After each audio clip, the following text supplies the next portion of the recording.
এখন আমাদের গণশিল্পী সলিল এই যে প্রদর্শনী, এই প্রদর্শনীর উদ্বোধন হবে। এই প্রদর্শনীর উদ্বোধনে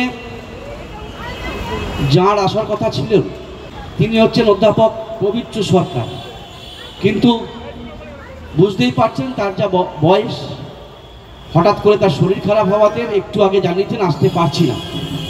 তো আমরা এই প্রদর্শনীটি উদ্বোধন করব। আমাদের মধ্যে অনেক বিশিষ্ট মানুষ আছেন, আমাদের মধ্যে আছেন আমাদের সংগঠনের সভাপতি বিশিষ্ট সাহিত্যিক শ্রী তপন বন্দ্যোপাধ্যায় মহাশয় আছেন, আমাদের কার্যকরী সভাপতি সুদীপ গোস্বামী আছেন, আমাদের গণনাট্য পত্রিকার সম্পাদক শ্যামল ভট্টাচার্য আছেন বিশিষ্ট শিল্পী গাজী কামাল নাসের, আছেন বিশিষ্ট সঙ্গীত শিল্পী সুকান্ত বসু, আছেন বিশিষ্ট বাচিক শিল্পী অলোক রায় ঘটক। আমাদের মাঝে উপস্থিত হয়েছেন আমাদের অতি প্রিয় শ্রী শুভপ্রসাদ নন্দী মজুমদার। এই উদ্বোধনী অনুষ্ঠানে আমরা ওনাকে পেয়ে বিশেষভাবে গর্বিত এবং আনন্দিত। আমাদের যে উদ্বোধন, সেই উদ্বোধন পর্ব শুরু হয়েছে। আমাদের মাঝে উপস্থিত আছেন বিশিষ্ট সাহিত্যিক শ্রী তপন বন্দ্যোপাধ্যায় এবং গণনাট্য পত্রিকার সম্পাদক শ্রী শ্যামল ভট্টাচার্য। উপস্থিত আছেন আমাদের যে পত্রিকা আছে, যে পত্রিকার আজ উদ্বোধন হবে, তার যে সম্পাদক শ্রী শুভপ্রসাদ নন্দী মজুমদার। আসুন আমাদের এই অপূর্ব প্রদর্শনী আপনারা দেখুন। আমাদের মাঝে এই প্রদর্শনী করতে যিনি সহযোগিতার হাত বাড়িয়ে দিয়েছেন তারা হলেন পাকরাশি হারমোনিয়াম। সকলকে আমাদের আন্তরিক অভিনন্দন ও ধন্যবাদ।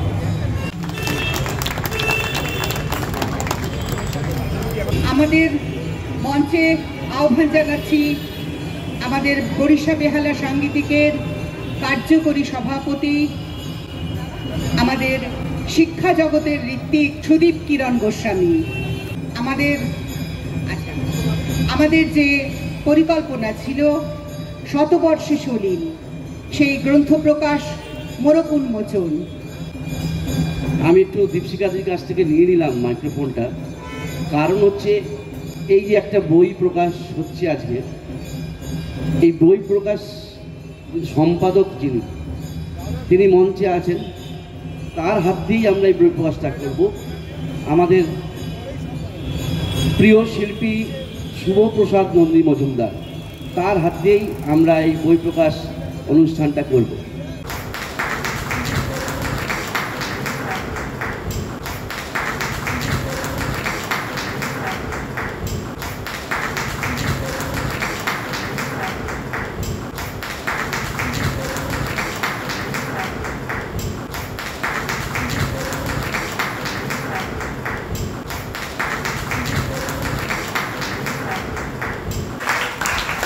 বেহালা সাংগীতিক শতবর্ষে সলিলকে ধারণ করে এগিয়ে যাবে আগামীর পথে, তার স্বপ্ন পূরণের পথে। সলিল চৌধুরী অমর স্রষ্টা, দীর্ঘজীবী হোক। আমাদের মরণে, স্মরণে, মননে, স্মৃতিতর্পণে বারংবার তাকে শ্রদ্ধা জানাই।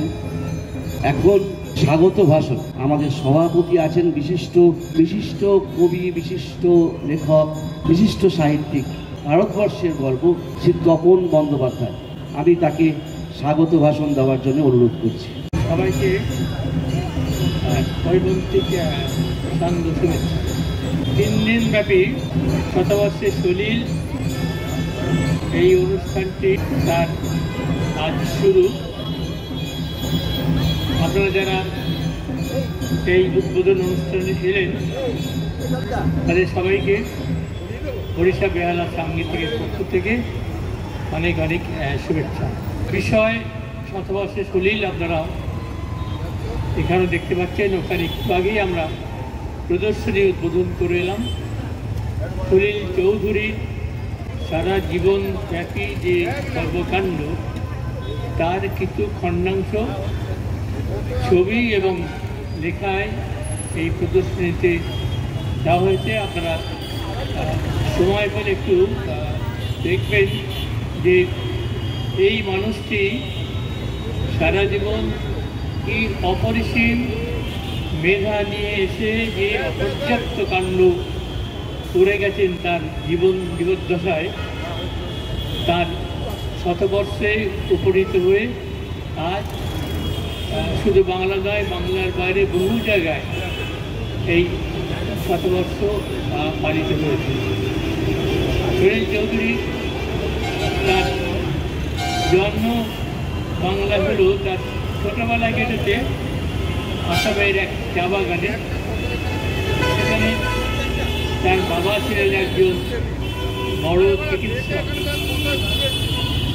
তার বাবার ছিল অপর্যাপ্ত দেশি বিদেশি গানের সংগ্রহ। ছোট থেকে শুনতেন বেটোভেন বা মোৎসার্টের এতে গান শুনে শুনে ওর গান একটা তৈরি হয়েছে খুব শৈশব থেকে। একসঙ্গে চা বাগানের যে লৌকিক সুর সেটাও ওর কানে ঢুকে গেছিল সেই বয়সে। তারপর তিনি এই সঙ্গীতের মধ্যেই বড় হয়েছেন। আর একসময় উনি গণনাট্যের সঙ্গে যুক্ত হলেন। আবার বিভিন্ন গান লেখার ফলে তখনকার ব্রিটিশ গভর্নমেন্ট ওর নামে একটা গ্রেপ্তারি পরোয়ানা জারি করে দিল। পালিয়ে গেলেন কৃষকদের মধ্যে, সেখানে ছদ্মবেশে রইলেন। সেখানে তিনি অবাক পৃথিবী, রানা অনেকগুলো নাটকও লিখলেন। তারপর হঠাৎ সেই সময় অনেকগুলো গান, যে গানগুলো শুনলেন, এরকম অসংখ্য গান সে সময় তারা বাংলাকে মাতিয়ে দিয়েছিল। হঠাৎ 1935 সালে তার সঙ্গে আলাপ হলো পরিচালক বিমল রায়। সেই সুনীল চৌধুরী একটি গল্প বাক্সওয়ালা পড়ে মুগ্ধ, বললেন যে এই বাক্সওয়ালা নিয়ে আমি সিনেমা করবো হিন্দিতে। সুনীল চৌধুরী চলে গেলেন বোম্বেতে, বগিকে জমিন।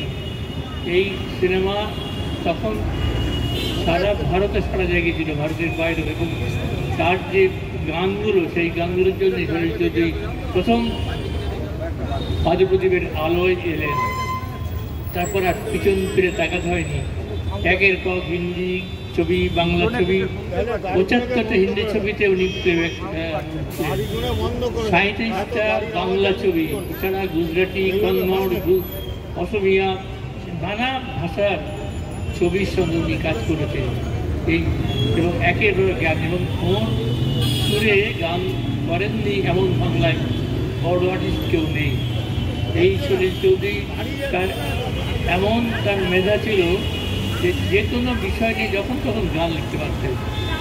দুটো ঘটনার কথা বলি। একবার দক্ষিণ ভারতে যাচ্ছেন কোনো একটা সিনেমার কাজে, যখন প্লেন মাঝ আকাশে হঠাৎ প্রবল ঝড় উঠল। সেই ঝড়ে এমন হলো যে প্লেন পাইলট পর্যন্ত ভয় পেয়ে গেলেন। কোনো ক্রমে ল্যান্ড করার পর হোটেলে ফিরে লিখে পেলেন, আমি ঝড়ের কাজে লিখে গেলাম তোমার ঠিকানা, আমার ঠিকানা। কিংবা একবার একটা চাইনিজ রেস্টুরেন্ট চাংওয়া, সেখানে বন্ধুদের সঙ্গে খেতে গেছেন। তো বন্ধুরা বললেন যে তুমি এই যে খাবার খাচ্ছ, এই খাবার দিয়ে একটা গান তৈরি করো। তো সেখানে অনেক রকম চাইনিজ খাবার ছিল, সেটা অবলম্বন করে উনি অমাগার সা এরকম একটা গান তৈরি করলেন। লাস্টে ছিল সা স্যালাড। এরকম চাইনিজ খাবার দিয়ে গান তৈরি হয়ে গেল। এটা দুটো ছোট ঘটনা বললাম, অসংখ্য গান তৈরি করেছে। আর গান হচ্ছে আমাদের মনে অন্তরের ভাবনার জিনিস।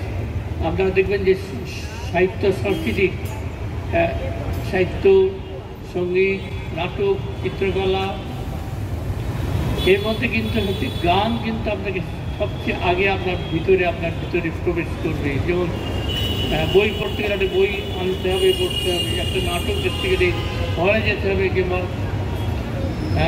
সিনেমাতে একটা হলে যেতে হবে। গান আপনি সবসময় ঘর থেকে বেরোলেই গান আমাদের ভিতরে এমনভাবে জড়িয়ে গেছে যে সবচেয়ে ভালোবাসার জিনিস হলো আমাদের গান। আর সলিল চৌধুরী সেই গানকে রবীন্দ্রসঙ্গীত এবং নজরুলগীতের বাইরে যে বিরাট খালি জায়গা, সেই জায়গাটা সলিল চৌধুরী পূরণ করলেন একের পর গান করে। তার শতবর্ষে আমরা তাকে স্মরণ করি, তার গানের মধ্যে তাকে ভালোবেসে আজ আমরা উদযাপন করছি।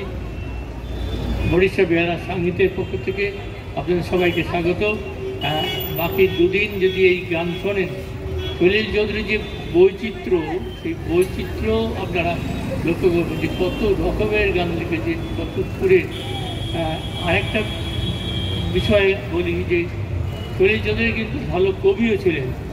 কবিতা লিখতে গেলে যেমন ছন্দে লিখতে হয়, স্বরবৃত্ত, মাত্রাবৃত্ত, লক্ষ্যবৃত্ত দিয়ে, সলিল চৌধুরী প্রত্যেকটা গানের মধ্যে কিন্তু এই ছন্দ আছে, অর্থাৎ তিনি একজন বড় কবিও। আবার সেই সঙ্গে তিনি কত রকম রাগ এবং রাগিনী দিয়ে তার একটা গান করেছেন।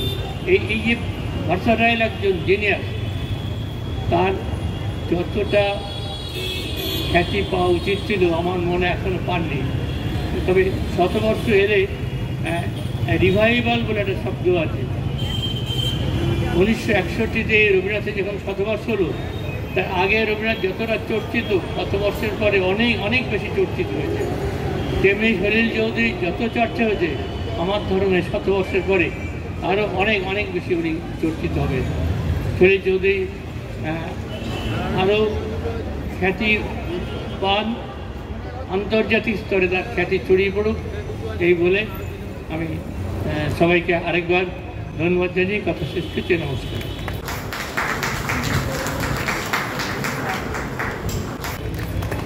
ধন্যবাদ মান্যবর তপন বন্দ্যোপাধ্যায়।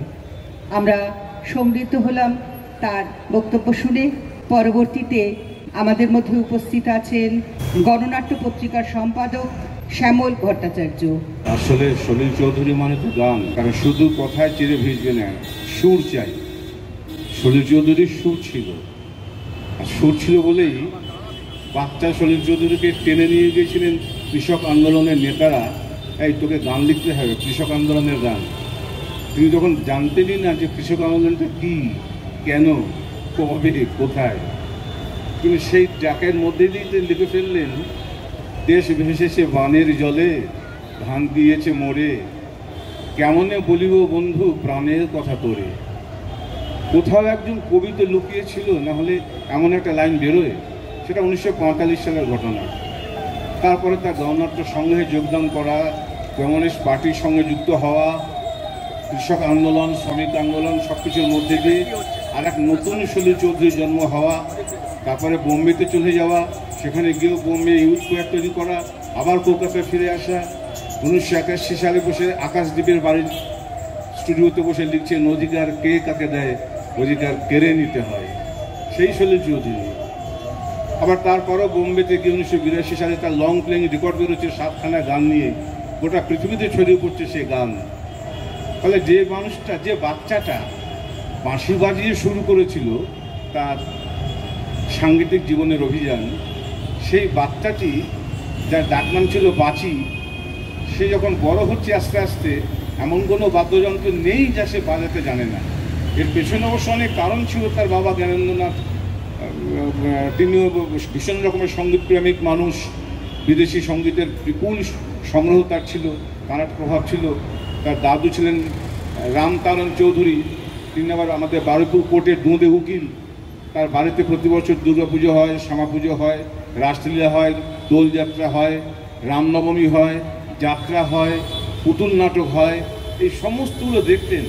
ফলে ভারতীয় নাট্যকলা, ভারতীয় সাংস্কৃতিক কলা, ভারতীয় লোক সাংস্কৃতিক কলা, এইগুলো যেমন ভীষণভাবে তার মধ্যে গেঁথে গিয়েছিল, তেমনভাবে বাবার কাছে সংগৃহীত বিদেশি সমস্ত কনসার্টগুলোর যে সুর, বিদেশি সুরের যে মেজাজ, সেটা ঢুকে গিয়েছিল। ফলে তার জীবনটা ছিল একটা প্রয়াগের মতো, যেখানে অনেকগুলো নদী ধারা এসে মিশেছে। ফলে বোঝেন, এমন একটা মানুষকে গ্রহণ করার ক্ষেত্রে যে উর্বরতা এবং যে প্রসারতা দরকার ছিল, খুব বিনয়ের সঙ্গে স্বীকার করতেই হয়, তার জীবৎকালে সেই উদারতা, সেই প্রসারতা আমাদের সবার ছিল না। আজকে যখন বেহালা বরিশাল সাংগীতিক সংস্থার পক্ষ থেকে একেবারে প্রকাশ্যে এইভাবে অনুষ্ঠান করা হচ্ছে, তখন বোঝা যাচ্ছে শতবর্ষ পেরিয়েও তিনি আছেন, সাংঘাতিকভাবে আছেন। একটা গল্প মনে পড়ে গেলে সেটা বলি শেষ করব। খুব ছোটবেলায় ভীষণ ভয় পেতেন, ভীষণ ভূতের ভয় ছিল। তার কারণ ছিল বাড়িতে তারা যারা কাজকর্ম করতেন তারা তাকে ভূতের গল্প বলতেন। তো আমাদের তার বাড়ি যেখানে ছিল কোদালি, এখন যেটা সুভাষগ্রাম, মালঞ্চ মাহিনগর থেকে সুভাষগ্রামে যাচ্ছেন, অন্ধকার রাস্তা, দুপাশে জঙ্গল টঙ্গল আছে। তো কবে নাকি কোন বাড়ির বারান্দায় দেখেছেন রকে একটা মৃতদেহ পড়ে আছে। যখনই সেই বাড়ির কাছে আসতেন তার পা আড়ষ্ট হয়ে যেত, আর পা চলতো না, গলা শুকিয়ে যেত, জোর করে বাঁশি বাজাতেন। আর একটু দূরেই তার বাড়ি থেকে সেজ মামা চিৎকার করে বলতো, বাঁচি, ভয় নেই, আমরা আছি। ওইটা শুনে আশ্বস্ত হতেন, যাক সেজ মামা আছে। জোরে জোরে বাঁশি বাজিয়ে বাঁচি ছুটতো তার বাড়ির দিকে। আমরা শতবর্ষ পেরিয়ে এসেছি, একটা অন্ধকার সময়ের মধ্যে দিয়ে যাচ্ছি। আজকের একটা কুৎসিত ঐতিহাসিক দিন আমাদের জীবনে, ভারতবর্ষের ইতিহাসে। চতুর্দিকে যখন দেখতে পাচ্ছি ক্রমাগত মনুষ্যত্বের সমস্ত ইঁটগুলো খসে খসে পড়ছে, নৈতিকতার সমস্ত ভিতগুলো ভেঙে চুরমার হয়ে যাচ্ছে, আমার ঘরের ছেলে মেয়েদের নিরাপত্তাটা চুরি হয়ে যাচ্ছে, এমন একটা কঠিন সময় দাঁড়িয়েও এরকম মঞ্চে দাঁড়িয়ে বলতে ভালো লাগছে, সলিল চৌধুরী আমরা আছি, ভয় নেই, আমরা আছি, সবাই আছি, আপনার জন্মের 100 বছর পরেও আছি। ধন্যবাদ।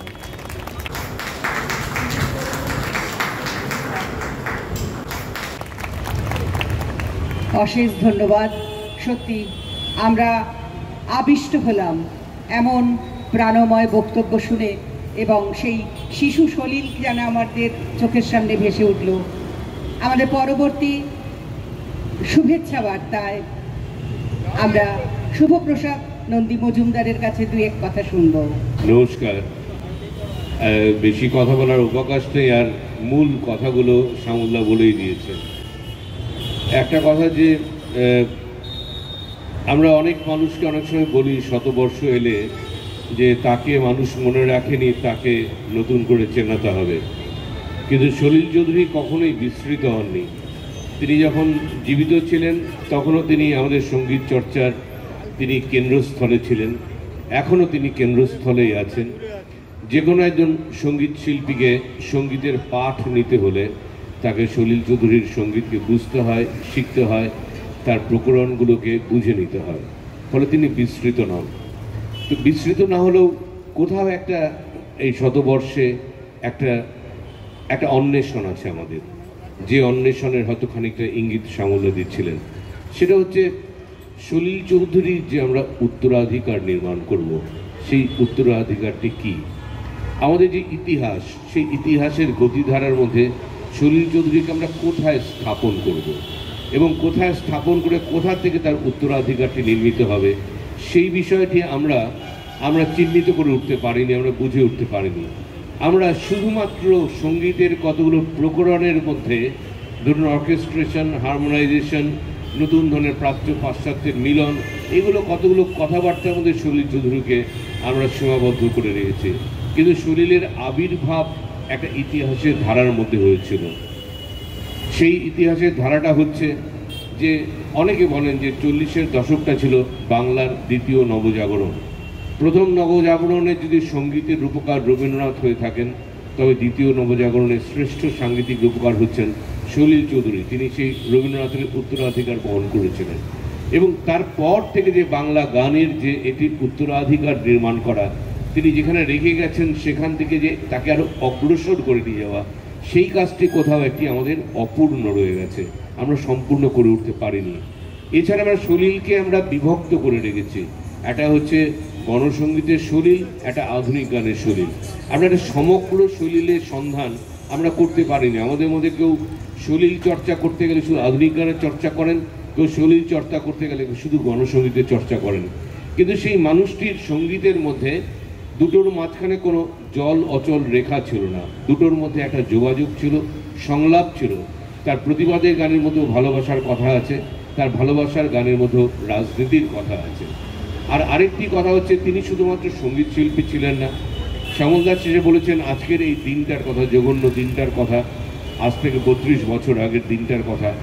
সেই দিনটা সলিল চৌধুরী 1947 সালে দেশভাগ, সেই দেশভাগের সময় যে কাণ্ডগুলো হয়েছিল, যে অপরাধগুলো সংঘটিত হয়েছিল, যে মর্মান্তিক ঘটনাগুলো ঘটেছিল, তাকে তিনি কথা সাহিত্যের ভাষায় ড্রেসিং টেবিল গল্পের মধ্যে আমার দেশভাগের যে ট্র্যাজেডি তার একটা চিত্র অঙ্কন করেছেন।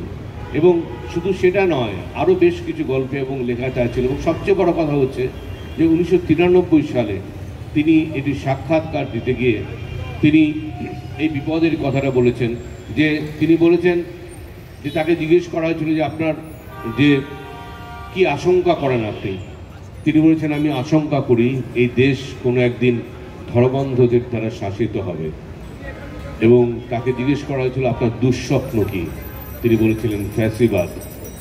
দুর্ভাগ্যবশত তার জন্ম শতবর্ষে তার দুঃস্বপ্ন, তার আশঙ্কা দুটো প্রায় সত্য হয়ে গেছে। ফলে যদি সলিল চৌধুরীর উত্তরাধিকার নির্মাণ করতে হয়, তবে আমাদের সঙ্গীত, সাহিত্য, সমস্ত কিছু চর্চাকে তার এই দুঃস্বপ্ন এবং তার আশঙ্কা দূরীকরণের যে সামগ্রিক যে সামাজিক প্রচেষ্টা, তার সাথে যুক্ত করতে পারলেই তার উত্তরাধিকার আমরা যথার্থ রচনা করতে পারব। এই কথা বলে আপনাদেরকে ধন্যবাদ জানিয়ে আমার কথা শেষ করছি।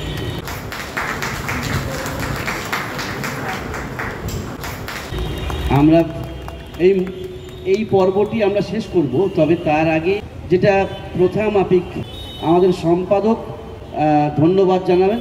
ধন্যবাদ জানিয়ে এই পর্বটা আমরা শেষ করব। সম্পাদক কৃষ্ণেন্দু দাস।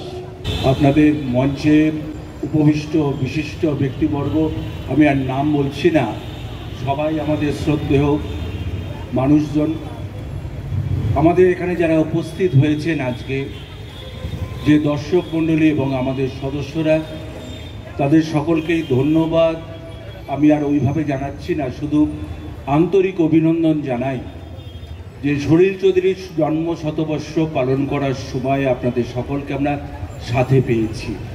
শুধু একটা কথাই বলবো যে সলিল চৌধুরী সম্পর্কে আমার বলার কিছু নেই, কারণ ওনারা বলেছেন। আমরা মূল অনুষ্ঠানে চলে যাব। আমরা একটা বই আমরা বের করেছি, শুভদা আমাদের সাথে সমস্ত রকম সহযোগিতা করেছেন। ওই বইটি সংকলন, মানে বহু বিশিষ্ট ব্যক্তির লেখা এবং কিছু অজানা কথা ওর মধ্যে, ওই বইটার মধ্যে রয়েছে। যারা সংগ্রহ করতে চান আজকে আপনারা সংগ্রহ করতে পারবেন। শুধু একটা কথাই সলিল চৌধুরীর স্মরণে বলতে হয়, যখন স্বাধীনতার যুদ্ধ অথবা হচ্ছে দাঙ্গা, অথবা কৃষকের না পাওয়ার ধানের অধিকার, অথবা হচ্ছে কৃষক শ্রমিকের না পাওয়া পাওনা গণ্ডা, সব কিছুর জন্যই ক্ষত বিক্ষত সমাজের মেরামতির কাজ করতেন সলিল চৌধুরী। আর আজকে সলিল চৌধুরী নেই। শুধু আমরা ভাবি আজকে যদি ক্ষত বিক্ষত এই সমাজটা, আমি কোনো উল্লেখ করছি না, আপনারা প্রত্যেকটা মানুষ জানেন সভ্যতার মধ্যে থেকে আমরা কতখানি মানবিকভাবে, সামাজিকভাবে দেশে ক্ষত বিক্ষত হয়ে রয়েছি। আজ যদি সলিল চৌধুরী বেঁচে থাকতেন, উনি কি বলতেন, আমাদের কিভাবে পথ দেখাতেন, কিভাবে আমরা এগিয়ে যেতাম। আমরা আমাদের মধ্যেই সেই কাজ করার জন্য আমরা চাই ক্ষত বিক্ষত সমাজের কিছু মেরামতির কাজ করতে।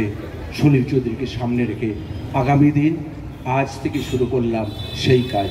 এই কথাই ব্রত রেখে আপনাদের সকলকে অভিনন্দন জানিয়ে আমাদের অনুষ্ঠান শুরু হবে। আবার বলছি, আপনারা অপেক্ষা করুন। আমার বক্তব্য শেষ করলাম। ধন্যবাদ। ধন্যবাদ সম্পাদক মহাশয়।